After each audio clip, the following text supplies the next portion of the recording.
Yep, we're on live. Good evening, Dr. Miko Chang. Good Welcome evening. on board. Yeah, yeah. Hello. Hello. Yeah. To all our, there's nobody who come in yet. No comments yet. Yeah, let's wait a little while. Let a little while see whether anybody comes in. 我们再等多一会儿，看有人进来吗？Yeah，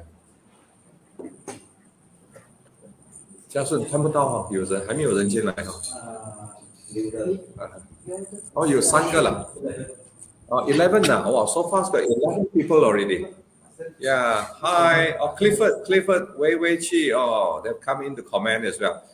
My friends on FB Live, 我的朋友们, selamat malam kepada kawan-kawan yang mengikuti kita dalam FB Live saya.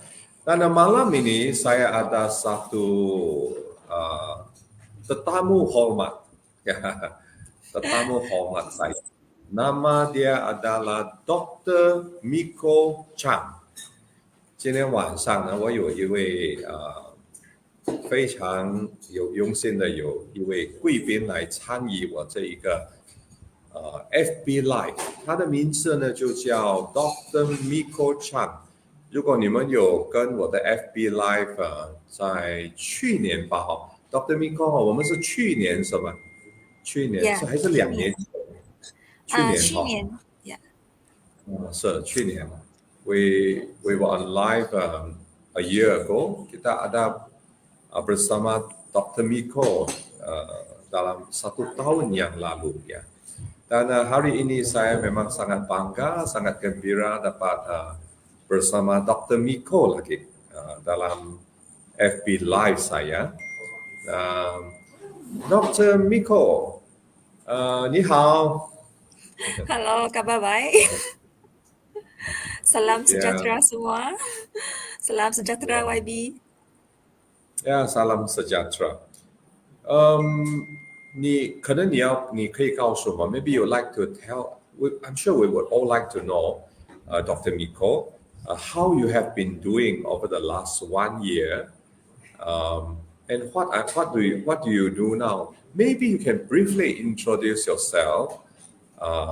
What do you specialize in, and how did you get to go to Singapore through a scholarship and end up here in Kuching today? Just briefly, for the sake of those who have not come in before and to get to know you, I'm sure your story will not only be interesting but encouraging to everybody listening in. Yeah, especially the young generations, young people who would like to learn from you. If Dr. Miko can do it, you can all do it, right? All right. Thank you, YB. I'd like to express my sincerest gratitude for inviting me for these sessions. I'm just an ordinary Sarawakian, so my name is Miko, not Dr. Miko. I earned the title later in my life, but my name is Miko. So I'm born and raised in Kuching. I'm originally from Kuching. I studied my primary school in SK Kenyalan, so Sekolah Kebangsaan Kenyalan. And then after that, I went to Chunghua Middle School number 1, Izhong. So 我是一名读中生. So after I graduated from Chunghua Middle School number 1, I managed to get a scholarship from Singapore government to further my study in Singapore. And because of the study and also working reason, I actually spent 12 years in Singapore studying and working. I get my degree, my doctorate, and also working experience from Singapore. And of course, Sarawak, Kuching is always my home. Sarawak 永远是我的家. So after I finished my adventures overseas, I decided to come back last year and contribute to my state in my own way. And that's how I get to know YB Law. I think I actually approached you for your help because I got my engineering degree from Singapore. But I didn't know that as an engineer graduates in Malaysia, we are supposed to apply with the Board of Engineer Malaysia to become a graduate engineer. After that, then we can practice as an engineer, get 3 years working experience, and become a professional engineer. So I really thank you, YB, for your help to help me with the endorsement. I also thankful that we get to know each other from this incident. So currently, I'm actually teaching, lecturing actually in a local university. I'm a data scientist by profession, so I love data. You give me all the data, including your water data, and I will help you try to analyze them, how should you better target them or how should you improve it. So I'm a data scientist by profession, but currently I'm working as a university lecturer, teaching data science and analytics. So I really enjoy my job because I am nurturing the next generation of data scientists in Sarawak.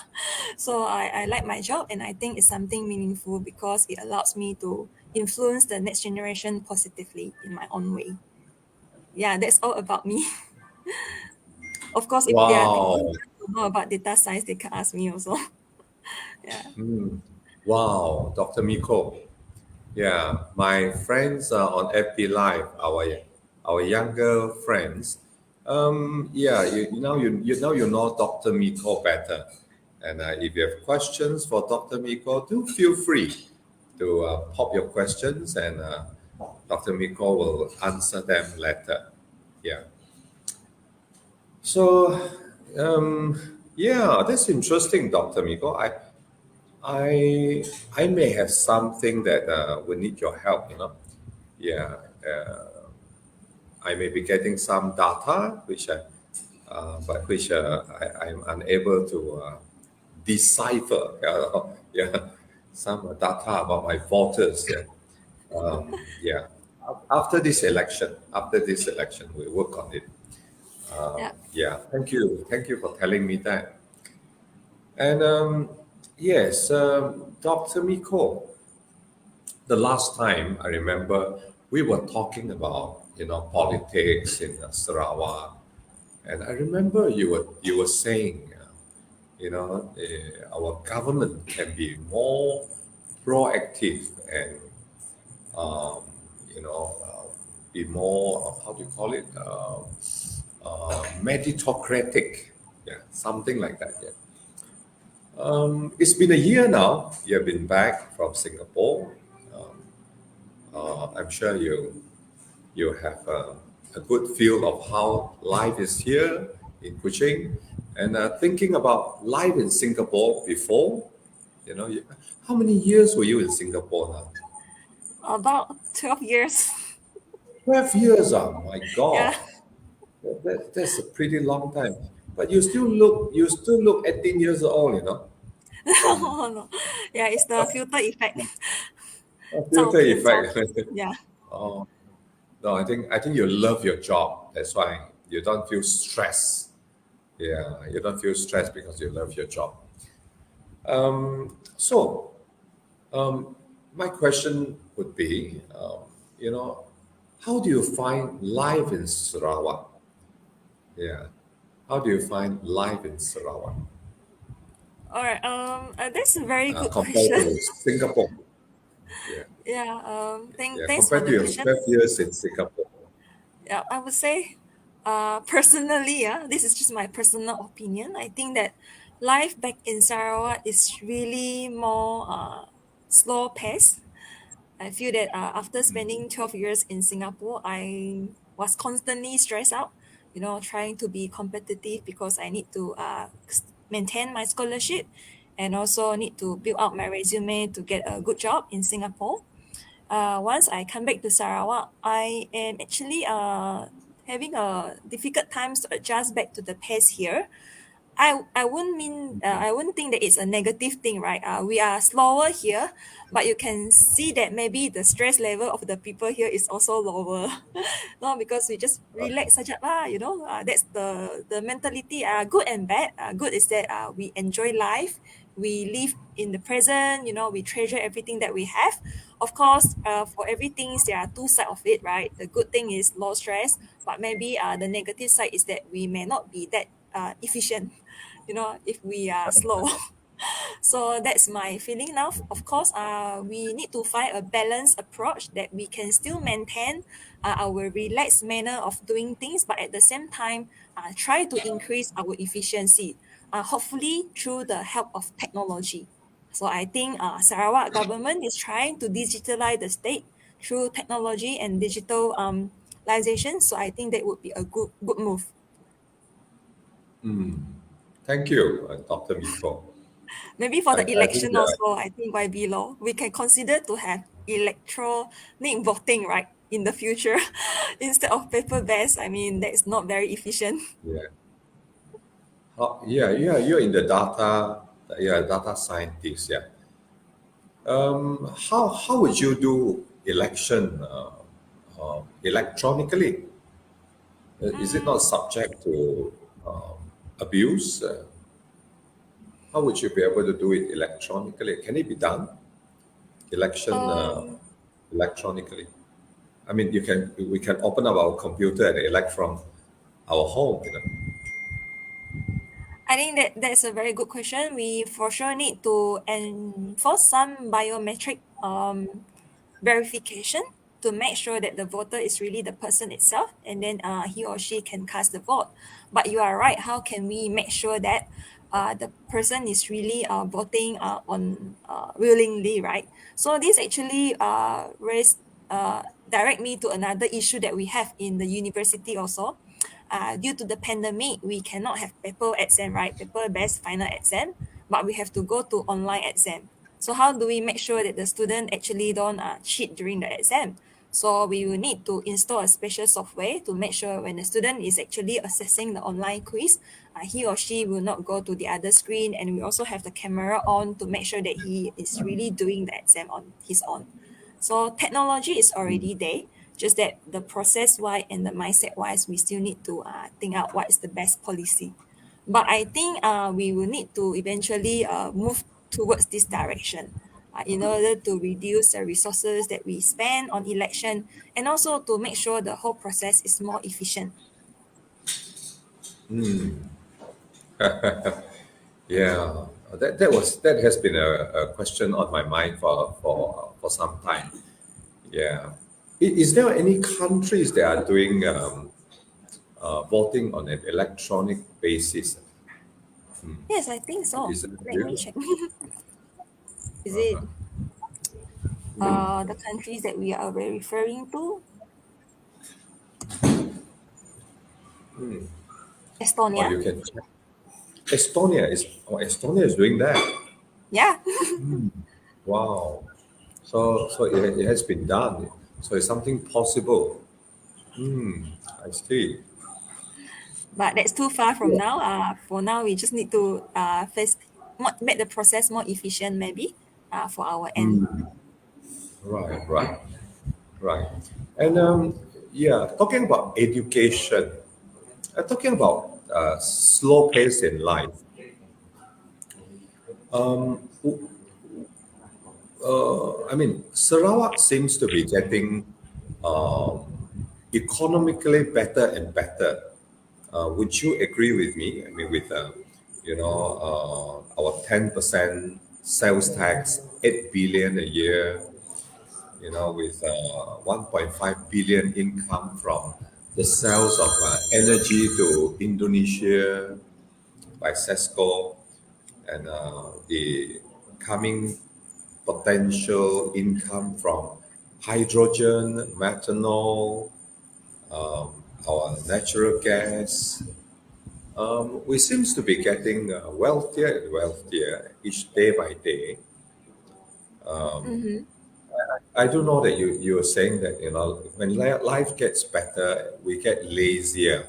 We are not challenging ourselves, because life is better, so we don't challenge ourselves, and therefore we may we may not be as competitive. Yeah, but would we could we be able to look at it another way, in the sense that we'll be doing the things we like yourself. You're not just doing it for the income, for the money, but you're actually doing it because you like your data job, as a data scientist. And if life is good here, which means that Sarawak is rich, and therefore the people do not have to stress too hard and do not have to work too hard. But then, like yourself, you're not living for the money only. It's because you like your job. So you continue to do well and research into what you're doing, as a data scientist. At the same time, enjoying the life here, um, a more meaningful life, a more meaningful work environment, less stressful, and therefore a healthier lifestyle. Would you think that's a reasonable way to look at the future of Sarawak? Yeah, I actually agree with that, YB, that life is not only about your income, but you have to look at other aspects like family, right? And also being with your loved one, being healthy, have a balance in your work and life. So I think uh, the relaxed pace that I mentioned earlier about the Sarawak way of living is not a bad thing. Just that maybe we need to be professional when we are working so that we can have a certain level of efficiency. Not only the civil government side, but also the private sector, we need to improve the efficiency. So that's one suggestion from my end. We can still be relaxed, but at the same time, we need to be efficient. And one thing is that given the recent news, right, where we are trying to get more and more rights back from the federal government. I think the state government is doing a good job to educate the populations about the MA63, what are the rights of Sarawakian, we should get back the royalty as stipulated in the agreement, and then we become a wealthier state. And I think most importantly is that whatever fund that we manage to get back from the federal right can be put into developing the state in order to create more high income job opportunities for our population. Because actually, to be honest, let's say I have 10 Sarawakians who went to Singapore with me during my batch, right? I can say that I'm the only one who is coming back, you know, to be honest, because I came back when I'm like 30 years old. So a lot of them still want to stay in Singapore because they think that they want to earn the 3.3 factor of income, right? It's 3.3 now. When I left Singapore last year, it was 3.1. So I would say, yes, we are developing, but at the same time, the young people, right? They also want to stay at home in Sarawak, being with their family, and at the same time have a job that they like. But the reality is that many of them actually choose to work overseas because of the currency factor. So it's a ringgit issue, the weakening ringgit. I think we can't really do much about it, but just to focus on the economic recovery aspect of it post-election, right? We focus on the economic. How can we strengthen our currency against the global market? So I think hopefully with the increasing budget that we have from the federal, we can attract more foreign direct investment, like how the state government is doing, attract more companies to set up offices in Sarawak so that our people can apply for the jobs here and get a good income, and they won't feel like leaving their hometown to earn a higher income elsewhere, being away from their loved one. I think that's my honest opinion. Okay. But of course, when I ask my friend who are still overseas currently, will you come back to Sarawak one day? The common response is, why not? I want to come back and retire. That's the common reply. So can you imagine we will become an aging population because everyone only want to retire here. So probably we have to do something differently. We should attract them when they are still young and productive. Yeah, I think that's 2 cents from me. That's interesting. That's interesting. I always thought that why not? We have a more relaxed life here, but it doesn't mean that we cannot progress. Our premier Abang Jo has recently said that to our students here, if you cannot get a scholarship to study whatever you like to study in Malaya, the universities in Malaya, uh, do come and do it in Sarawak. Yayasan Sarawak will provide you provide us with the scholarship that is required for us to carry on with our studies. I thought there was a good move, by our premier, and so there is no worry that our children do not have a place to study the things that they want to study. If they cannot get into a university in Malaya with a scholarship, Yayasan Sarawak will help them with a scholarship to study in local universities. And that's where you mentioned about our talents, our human resource, to train them to do high-end jobs, high-end work. If we have this policy that our premier has mentioned and moved, then I believe that we will have these talents in our society, the high-end, the knowledgeable, technological, people with technology to move the economy. And I don't see why companies, from overseas, big companies, I don't see why they won't want to set up their factories here. I think they will set up their factories here. And that's because we have the human resource to allow them to exploit if they set up their factories and business here. If they set up business here and we don't have the knowledgeable workforce to help them, then they will not come in to invest and set up factories here. But if we do, then I think that they will come in. Singapore is probably one country that is doing that. They don't have oil, they don't have gas, they only have rocks. So why are companies like Hewlett Packard and all those big companies and banking institutions, why do they set up their offices in Singapore? It's because of the brains there, isn't it? Because of the brains in Singapore. I think Sarawak would be moving in the same direction with our premier, encouraging students to study and give them scholarship if they can study. We'll have this human resource eventually.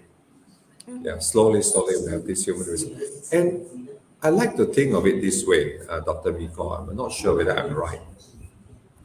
We have the brains, we have the human resource, we have companies coming in to invest, and the companies will make money because the cost of living here is lower. Cost of setting up factories is also lower because we have the land, and those who need electricity will get very, very economical electricity because we got the dams that generate electricity, and we have the human capital, and it's not expensive either. And it doesn't have to be expensive. Our human capital doesn't have to be expensive.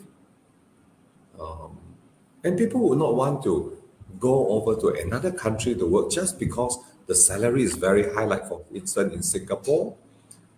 A high salary doesn't mean that we can save a lot of money, because a high salary we also have to pay for rental, and the rental is extremely expensive.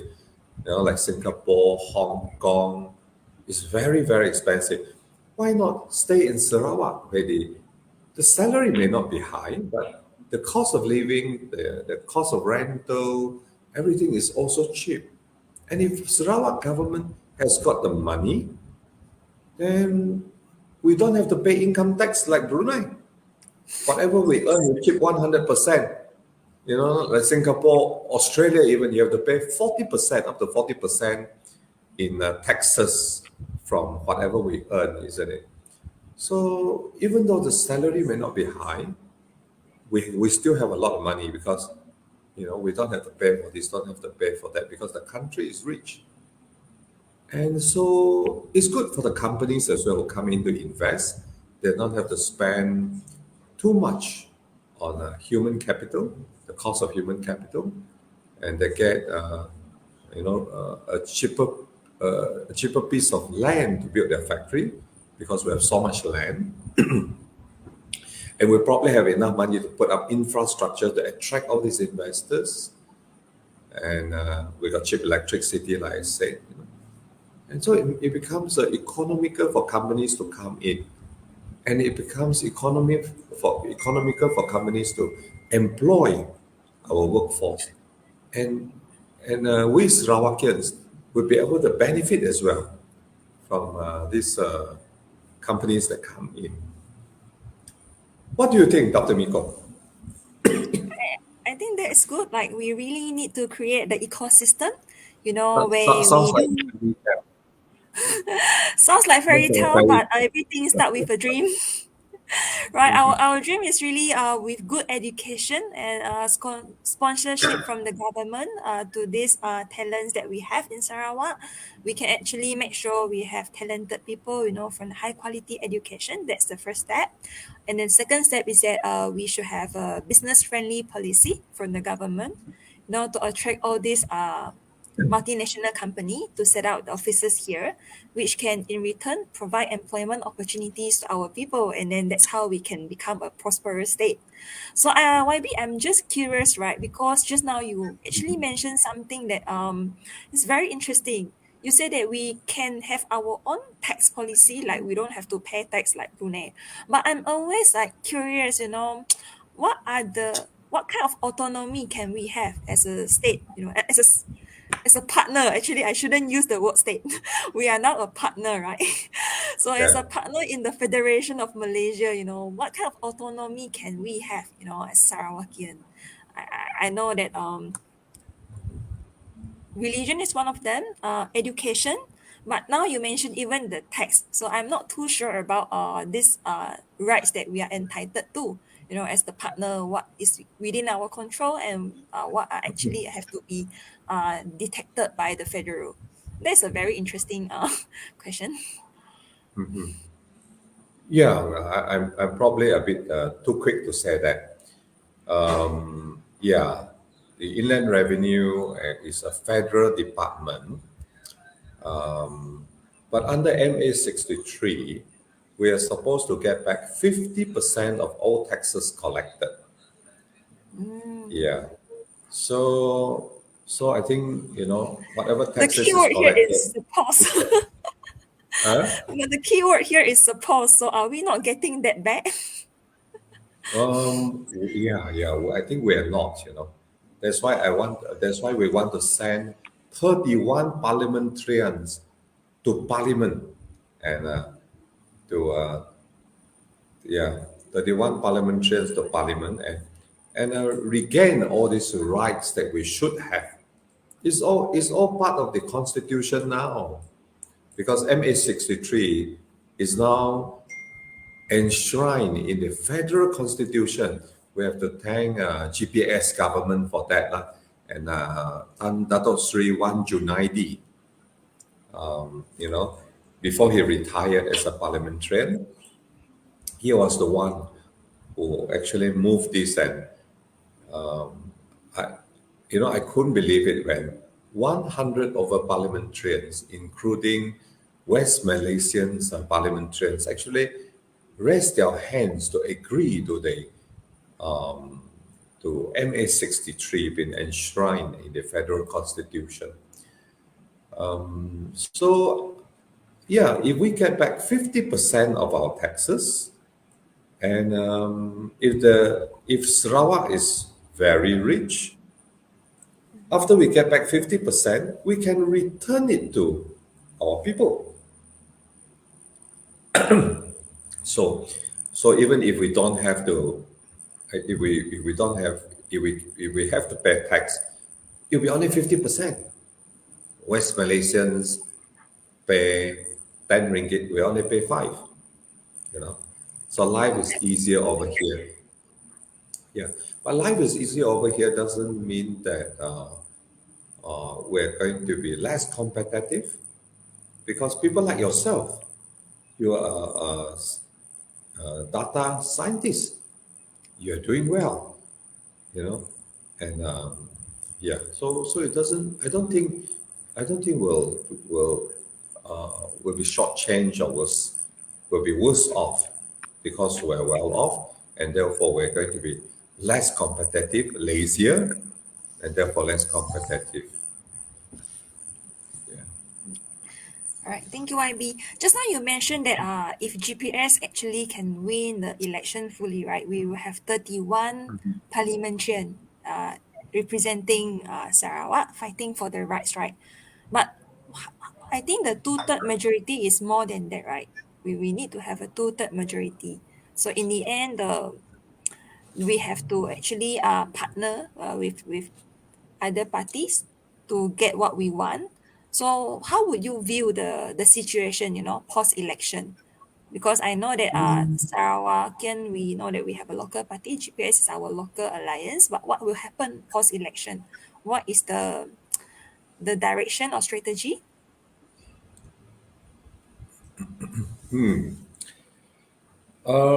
Even though we need the two-thirds to amend the laws, yeah, it's just like NA 63 to get it enshrined in the federal constitution. We need two-thirds, but then we got the two-thirds, even though we only have 31 from Sabah, another 24 from Sabah, 31 from Sarawak, and 24 from Sabah. We only had 56, 25, 56. 55. Yeah. But we had 100 over from Semenanjung, from Malaysia, the parliamentarians from Malaysia who supported us, and we got it through. So it became a law. Yeah. Likewise, when you say, if we need to pass something through Parliament, we need two-thirds, and we alone cannot do it. But if we have 56 parliamentarians, Sarawak and Sabah, we would make a difference, a big difference, especially now when politics is so volatile and uncertain in Malaya. We don't know who is going to be the government at the end of the day. After this election, we really don't know who is going to form government. I think UMNO is very weak now. Pakatan Harapan also very weak. And we have Bersatu, we have, Amana, and we have all these new parties as well, like Mahathir and Muda. So they will have to gabong with one another somehow to form the next government. But one thing is for sure, Sarawak under GPS do not need to gabong with anybody. We will be able to stand alone. And I always believe that because Sarawak has this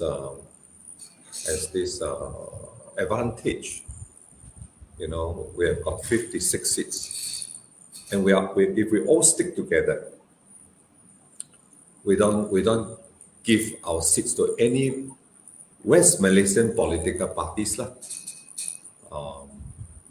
DAP is one of them. PKR is another. If we don't give our seats to any other parties, Sarawakians and Sabahan, we give all our seats to GPS and Warisan, for instance. Warisan is a Holy Sabah party. If we do that, then we'll be very strong. We'll be very strong. So whoever forms government in Malaya after this election, they will have to gabong among one another. Who knows? PKR may gabong with UMNO. PKR may gabong with PAS. UMNO may gabong with somebody else to form the government. But whoever forms the government, I believe you'll be a very weak government. A very weak government. And so this election is so important. Once a GPS enters parliament as GPS and not as Barisan Nasional or Pakatan Harapan or a gabungan between UMNO and PAS or UMNO and Amana or whatever, GPS will be GPS, and when GPS enters parliament, GPS will be the kingmaker, and GPS will do what is right. I think that's important. Our parliamentarians will do what is right because that's what the people wants. That's what our rakyat wants. That's what the entire population in Malaysia wants. And so I believe that GPS will play an important role in this coming election. In the new government that's going to be formed, I believe that GPS is going to play a very, very, very important role in not in balancing, but in ensuring that there is political stability in Malaysia, because the big numbers in GPS will be able to ensure that whoever does the right thing, GPS will support. Whoever asks GPS to do the wrong thing, GPS will say, sorry, we're not going to do it. And whoever respect GPS, respect Sarawak, and give Sarawak back their rights, our rights, Sarawak will support them. I think that's important. Whoever is in authority, whoever is in government at the end of the day, must support Sarawak, must ensure that Sarawak is protected, is taken care of, um, all in accordance of or pursuant to MA 63. We're not greedy, we're not asking for anything more, anything less, but we're asking for everything that is under MA 63 together with the Intergovernmental Continental Report, the IGC report. And so I believe that this election is so important. Sarawakians should just support GPS. There's no point to support one or two um, uh, foreign parties.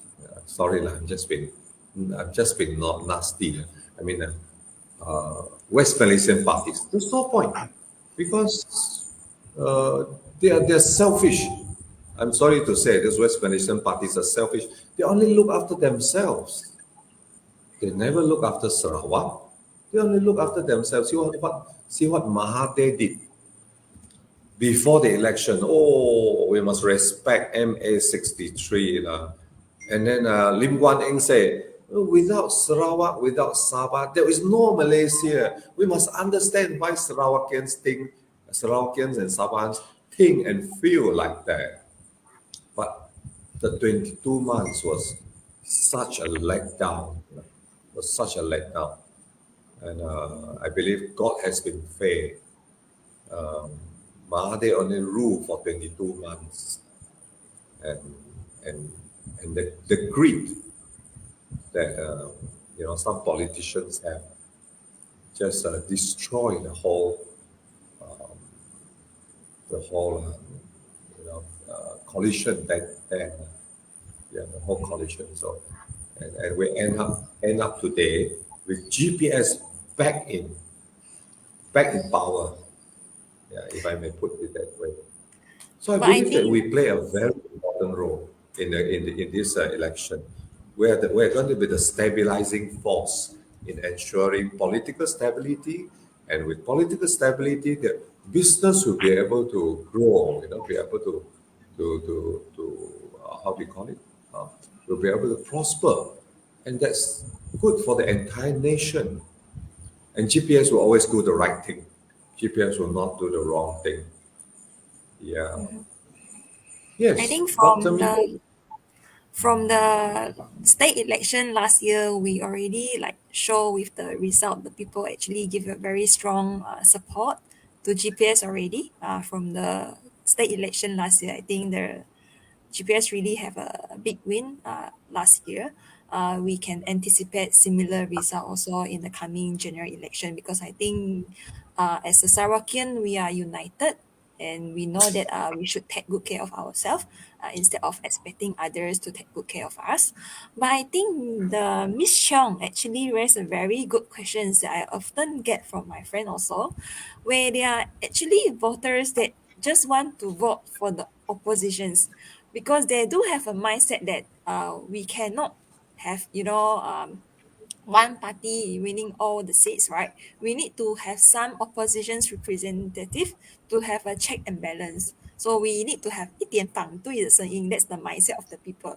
So what is your thought? Because I think this question is actually asked by one of the Facebook live viewer, Miss Xiong, and I also kind of agree with the question, like, what is your thought on the people who vote for the opposition just because they want to have a check and balance? Yeah, interesting question. Cheong Yao Liang, yeah, interesting Yeah. question. Yeah, interesting question. But we must not forget that today we are talking about parliamentary election. Parliamentary election. Sarawak only have 31 seats, you know. There are 222 seats in parliament. Sarawak only have 31. When we're not talking about the state election, our day one undangan degree, we're talking about the parliamentary election. From the 222 seats, Sarawak only have 31. So if Sarawak, out of the 222, Sarawak has 200 seats, then we need a, check and balance. We need another 22 seats held by the opposition, because Sarawak has 200 seats. We need 22 seats to check us, to make sure that we don't do the wrong thing. But Sarawak only have 31 seats. We don't, we can't do anything wrong. We can't possibly do anything wrong. In fact, we should have more seats in parliament to be the check and balance for parliament, to ensure that the West Malaysians do not bully us, take advantage of us, or do wrong things, like one MDB, like please this and that, Rosma's multi-million dollar bags and all this nonsense. So who is going to be the check and balance in parliament? We're talking about parliamentary election now. So who are going to be the check and balance? GPS, with our 31 seats. That's why if we have 35, if we have 40, if we have 50, then we should send all this to parliament. We don't need to send any DAP to parliament, because they already have 40 DAP members over there, another 40 Pakatan Harapan members over there, another 40 PAS members over there. Who is going to? All these are West Malaysians. Who is going to be the check and balance? GPS. That's why I said, in this parliamentary election, GPS is going to play a very important role in government, because we are going to be the ones who are going to ensure that there will be a stable government. These parties in Semenanjung today, whoever wins, they'll quarrel among one another. I can tell you, they'll quarrel among one another because they all want to be the Prime Minister of Malaysia. Maybe they should not quarrel and let GPS be the Prime Minister. Yeah. So when they quarrel among themselves, who is going to come in and say, look here, both of you don't quarrel. We will do this, or we will do that, So we'll see who is on the right side of the law, and then we'll say, okay, we should do this, or we should do that. then we'll support the person or the party who does the right thing. We will tell the party who does the wrong thing, sorry, tidak boleh. We'll support the ones who do the right thing. And that's why I keep saying just now that with our 31 seats, we are the check and balance. And we will be the stabilizing force in this new government in Malaysia, because the two sides are going to quarrel, and we will ensure that the government of the day is able to run by supporting whichever side that makes the right decision, that do the right thing. And so we'll be economically stable. And that's what the business community wants at the end of the day. A stable government, so that the economics is viable. Yeah. I would like to say thank you to Cheong Yao Liang for that question. Yeah. Yeah, I think you Yeah. are right, YB. We really, Thank you. oh, as a ordinary citizen, I think what we want is really a stable government, stable economic, so that we can actually prosper, right, economically. So I think as a Sarawakian, when I was studying overseas, right, I also mingle around with my West Malaysian friends, and I always have this accusations from them saying that in over Semenanjung Malaysia they always want to change the government because they don't like the current government who is having a very serious corruption scandal, but always it's the East Malaysian who supported the corrupted government.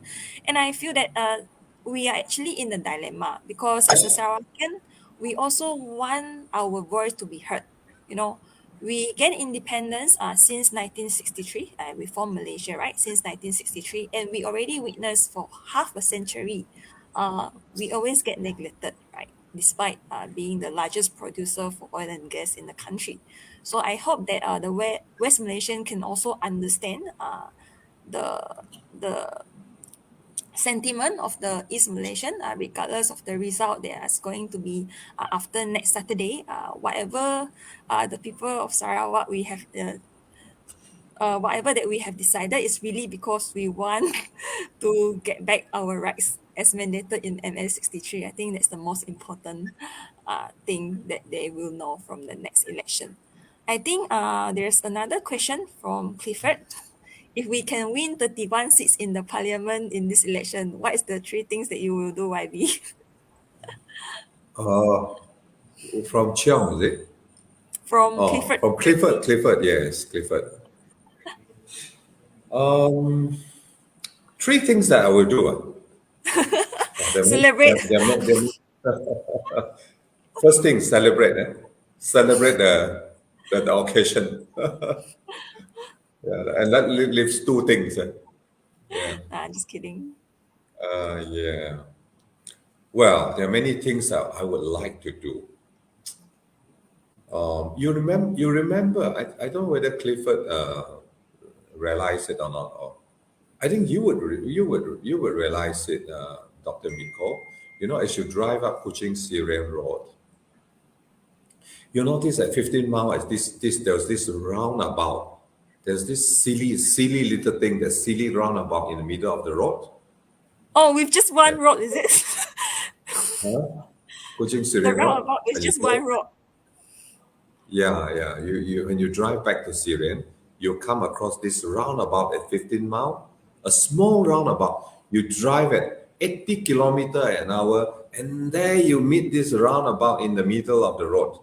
And then you have to swerve to the left, go around the roundabout, and you speed, And continue. pick up your speed again. There's a lot of accidents on this roundabout. Mm, And I have there's one member in my constituent a young man, actually, very sad. His motorcycle drove up onto this roundabout, it crashed and he died. Yeah. I think there was one or two other cases of death on that roundabout. I'm very pissed off actually, with this thing. And I remember I brought it up in the Dewan Undangan Negeri, our dude. I could only show my unhappiness and disagreement with this roundabout in the Dune. But this is a federal matter. That roundabout, although it was implemented by the JKR in Kuching, I got to realize that I went to ask and found out that the design was actually done in Kuala Lumpur, all the way in Kuala Lumpur. We should be doing the design in Sarawak. We have our own engineers and we know the situation in Sarawak better. We should be doing all this in Sarawak. All these government departments like JKR, JBAB, DID, all these federal departments, technical departments, we don't have to be controlled by Semenanjung Malaysia. Why should we? But at this moment, we are, and I'm very fed up. And all I could do is shout in the Dune. I am hoping that when I get into Parliament soon, I'll be able to shout in Parliament and ask who is this idiot who put this roundabout in the middle of a highway and cause so much accidents and refuse to remove this roundabout. These are things that I would like to bring up in the Parliament if I get in. And of course, there are other things like MA63, the IGC report. Our rights there under MA6. Our request for autonomy on health and education. I believe that if we have the autonomy on health and education in Sarawak, we employ our own doctors, we engage our own teachers, use Sarawakian teachers. We have the teachers. People like yourself are more than capable to handle a university. And if we can determine our own syllabus, we don't have to be like Ismail Sabri using Bahasa Malaysia in a world conference in Scotland. I mean, to me, this is rubbish. It's rubbish. So if we have our own syllabus, and today we're still saying that English should be the medium of instruction and the language of technology and science, and we shall maintain that. I think we're doing damn great. Yeah. We're doing well. And of course, there are many other things that I would like to ask to be given back to Sarawak. Yeah, we have just recently got the representative with the inland revenue approved by the federal government. Sarawak request, federal government approve. During the days of UMNO, when they were very powerful, they're very strong, do you think they will listen to us? They won't. And today they are listening to us because they are quarreling among themselves, they are weak. And so we said, it's only right that we have a representative in the inland revenue to know how much taxes have been collected, how much we contribute to the Malaysian tax department, the inland revenue, and 50% tax. How much is that we should get back? All these years, how much have you shortchanged us? And should we get back, whatever that we ought to be getting back? If West Malaysia have short change, I won't say cheat, huh? But I'll say short change us for the last 50, 30 years, 50 years. How much is that? We want it back. So these are things that I would like to do, and of course I would like to get more infrastructure projects back for Sarawak. This is my forte because I'm a civil engineer. You are an engineer as well. Maybe together we can think about what we can get back from Malaya. I'll go into the tune and shout. You don't have to worry. You just have to whisper to me, what we should get back. I'll go in and I'll go to Parliament and shout about it. Yeah. I'm sure there'll be a lot of people like Clifford. Yeah, thank you, Clifford. I'm sure there'll be a lot of friends like Clifford who can come in and share with us what is it that we should get back. And yeah, I'll do my part. Yep, we are looking forward to that. To more rights given back to us. Yeah. Let me see who else. Who else have come in? Do you see anything else? Oh, Clifford said thank you, and he's given me a blue heart. A purple heart. Let me show this to our audience. Clifford Thank is you. my It's a blue husband. heart. What? Huh? Clifford is What my does that blue husband. heart means? Yeah, I don't know. Huh? Oh, Clifford is your husband. Okay, okay. Yes, Yeah, you have let the cat out of the bag. Yeah. he's the reason I came back. So It's the reason you got back. I think that's a good reason. I think that's a good reason. You have all done well. Yeah, you have got back to you have got back to Sarawak where you can, not only enjoy your work, but you can also enjoy your life. And build up a family here, where life is not so complicated. I think it's a good place to bring up a family, Kuching. And today, Kuching, I find, if we want to go shopping center, there's so many shopping centers.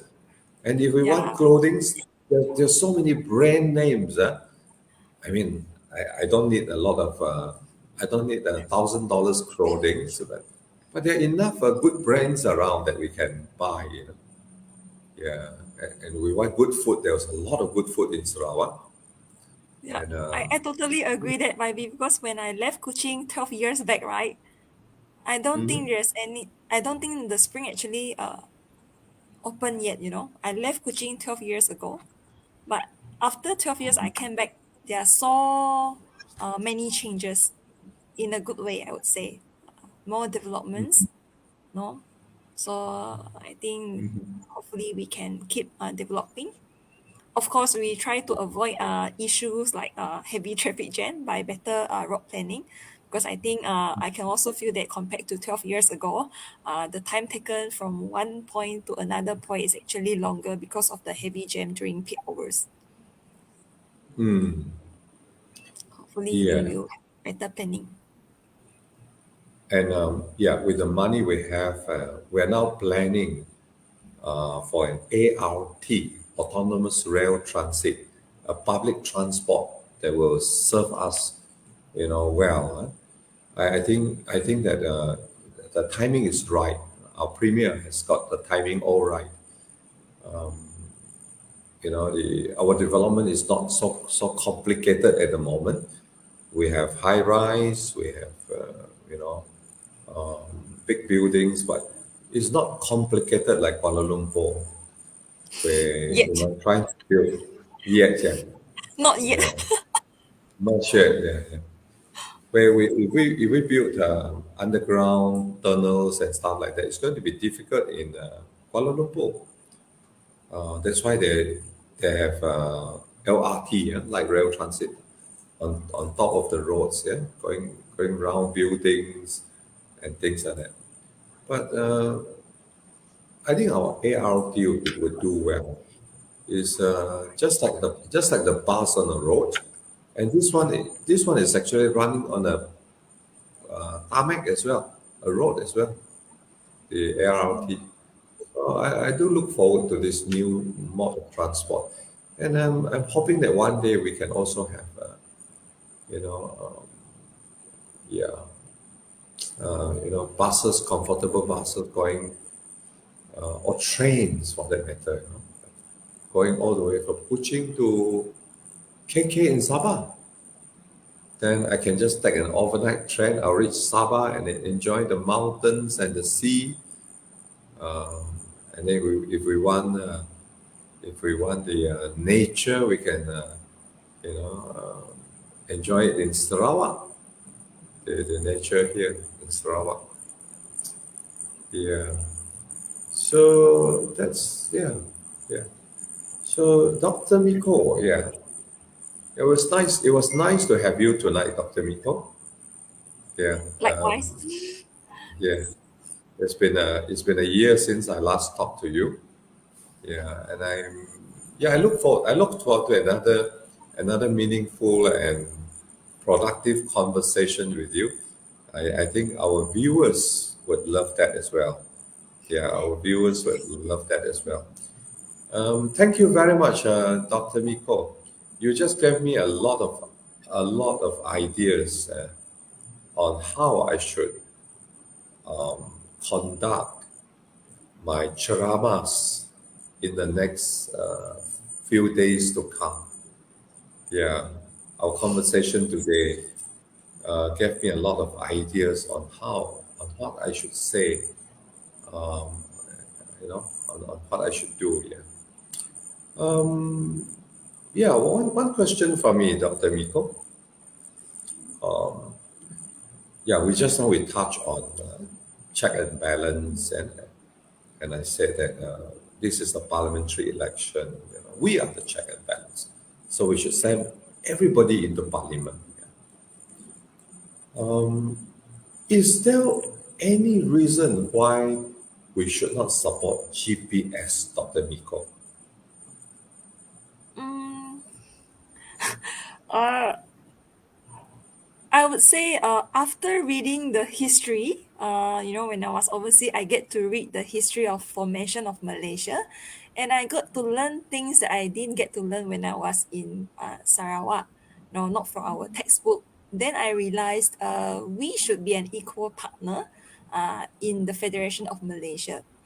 After considering the historical factors and looking at the parties that we have, whether they are local best party, whether they are West Malaysia best party, right? I think the only reason the people will not vote for GPS, but the opposition is really because they are not aware of the distinction between a local party and non-local party, and they think that we should have some opposition to counter, to prevent that we have a authoritarian kind of leadership in the state. When one party is too strong, that is not good because there's no check and balance. But I would like also let the voters know that actually we will have the election every 5 years. So we give you our support and trust this round. If you disappoint us during the 5 years term, we will go change you again in the next term. So with this, I don't think there's any reason that we shouldn't vote GPS for now, since we really want to have our voice heard in the parliament. Yeah. Especially to the young people, go and study the history and go and vote for the first time. You don't need to register like me. You are automatically registered, starting this year. And I think we should really let our voice be heard, throughout the whole Malaysia. Yeah, Dr. Miko, we have got a friend here, Joel Tan. Wow. Joel Tan. Joel, my colleague. And your colleague. Wow. Yeah. That's interesting. Thank you for coming in, Joel. Hi, YB. Dr. I'll Joel. put this. Huh? Sorry. It's a Dr. I'll put Joel this, also. It's a doctor. Oh, Dr. Joel. Wow, we have got Dr. Joel. And Dr. Joel is saying, hi, YB, great thoughts and sharing. What will be your advice? Be to those who say they will vote opposition because they feel there need to be at least some opposition from Sarawak, since most of Sarawak MPs are predominantly from GPS. I thought we just answered that question when Clifford asked. Clifford's question is about the same, isn't it? It's almost the same. Uh, yeah. Would you like to try to answer it for me, Dr. Miko? We discussed this just now, isn't it? Would you like to try to see whether your thoughts are the same as mine? I'm not too sure. I can try my best to answer. So, hello, Joel. Thanks for watching. So, I would say that it also boils down to the intention of the voter, right? If they feel that they only want to vote for the oppositions because they think that we shouldn't have, every representative from one single party, that would be too dominant. I don't think that should be the priority, because every 5 years we get to choose again. The priority for this round is that we want to have our voice heard as Sarawakians, right? We want them to honor MS 63. Then in this case, we can show them the power of unity of the people of Sarawak by voting one party, which is the local party. After the 5 years term, then we can review their report card. Okay, this is the common term used by Singaporean. They want to check their government's report card every 5 years. Then after that, we can, again decide to vote for the opposition if they did not fulfill. But I think we should give GPS one opportunity in the coming election. I think this is the first general election, right, for GPS, Uh, the first parliamentary election, yeah, right? Yeah, for so GPS, it's the first yeah, one. Okay, parliamentary that's all election, for me. yeah. Yeah, I would like to add here, and Dr. Joel, this we are now talking about parliamentary elections and not the state elections. At the state level, GPS is very strong. We have 76 seats out of 82, and we have 76 out of 82. Yeah, so we have some opposition. Yeah, sitting on the bench, who are the check and balance. But today we're talking about Parliament. 222 seats in Parliament, and GPS is only holding 56 seats. 56, together with Sarawak Sabah, we have 56 seats.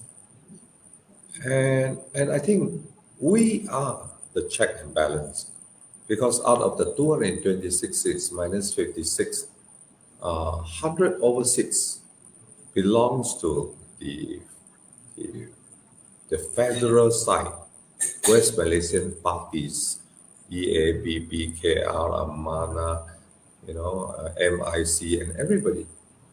So we have only 56 seats from Sarawak. Why should we be sending opposition from Sarawak? Why should we be sending opposition members from Sarawak to Parliament? Okay, let's say, according to what you have said, Dr. Joel, we send another three DAP members from Sarawak to the federal government. The question now is, what is the point of sending another three to join the 40 DAPs in Semenanjung under Lim Guan Eng, who is the chairman of DAP? What's the point of sending, we have got 31, okay, minus 3 becomes 29. And we send 29 GPS plus 3 DAPs to Semenanjung to join the 40 DAPs in Semenanjung. The question now is, what is the point of doing that? What does Sarawak benefit from doing that? If we say check and balance, there are already 40 over there. They don't need us to do the check and balance. And we were talking about West Malaysians, not taking care of Sarawak at all. We have seen it in the 22 months, all the lies and the empty promises that has been made. We have to look after ourselves, we have to protect ourselves, and therefore we have to send 31 parliamentarians under GPS into parliament to protect our rights. We can't afford to give any to other parties in Semenanjung, Malaysia. I also mentioned just now that under MA 63, we are supposed to have 1/3 representation in parliament, 35% representation in parliament. We need to have 74 seats at least to represent Sarawak and Sabah. We only have 56 now. We are already short of how many seats? We are already short of 222 minus 74. 56, 74 minus 56. We're already short of 16, no, 74 minus 56. We're already short of 18 seats. 18 seats. We're already short of 18 seats. And we still want to give some seats to other people who doesn't help us, who only criticize us, who only break their promises and doesn't look after Sarawak. What's the point, We should send 31. And we're already short of 18. We should be sending 74. So we're already short. So we should send all 31 into parliament today to take care of Sarawak. And if we have more, we should be sending more. We should not be giving it to any Malaya parties at all. No point. They don't take care of us. No point at all. We're just wasting our seats for them. Yeah, so I hope I've answered Dr. Joel's question. I hope I've answered his questions. Dr. Joel, are you comfortable with my answer? You're welcome to speak your mind. We can discuss.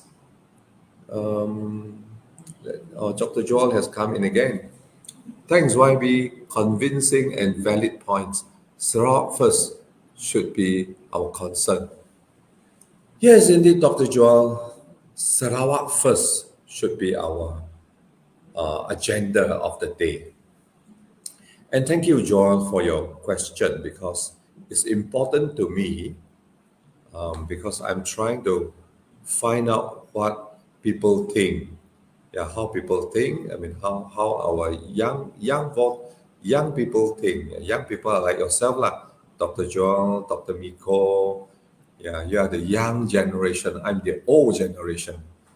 I'm already the older generation. So, but talking to all of you tonight gives me a good idea of what I'm going to say in the charamas that are coming up.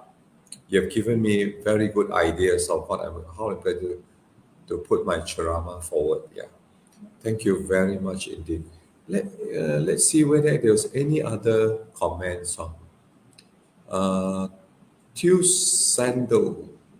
Betul tu, YB, DAP majority di Malaya hanya berapa kerusi di Sarawak macam atas dasar wakil dalam parlimentari Sarawak. Thank you, Tew Sandal, for your comment. Go Southcan said, well said. Thank you. Absolutely agree. I'm glad you all agree with me. So, Dr. Miko, do you have any last words that you would like to share with our audience before we maybe call it a night? I'm getting a little bit sleepy too. I've been waking up at 5 o'clock in the morning. 6 o'clock, I'm already out the house. and go to coffee shops and walk around and try to win some votes from our voters in the coffee shop. So I've been waking up in the morning. I sleep a bit late. Yeah. It's 11:15 now. I think it's time to call it a night. What do Yeah. you think, Dr. Miko? Yeah, I Yeah. think the same too. We have to wake up for work tomorrow. So thank you, YB, for the time also and opportunity, for us to share our thoughts. And we wish you all the best for the coming election. And most importantly, take good care of yourself, your health. That's the most important. Then you will have the energy to serve the people. Yeah. Thank you very much, Dr. Miko. Thank you for coming in and joining me tonight on Facebook Live. And I'd like to say thank you to all our viewers. Saya nak mengucapkan jutaan terima kasih kepada anda semua yang mengikuti kita dalam FB Live malam ini. 谢谢大家跟我们在一起今天晚上. And I would like to say thank you to all the comments that we have received, Dr. Miko. Yeah, they are very fruitful and added a lot of spice to our conversation tonight. I would like to thank all of them for their comments. You too, Dr. Miko, take care of yourself, and I hope to see you sometime again. Yeah, and goodbye to all our viewers. Good night, everybody. Thank you, Dr. Miko. Thank you, everybody. Bye.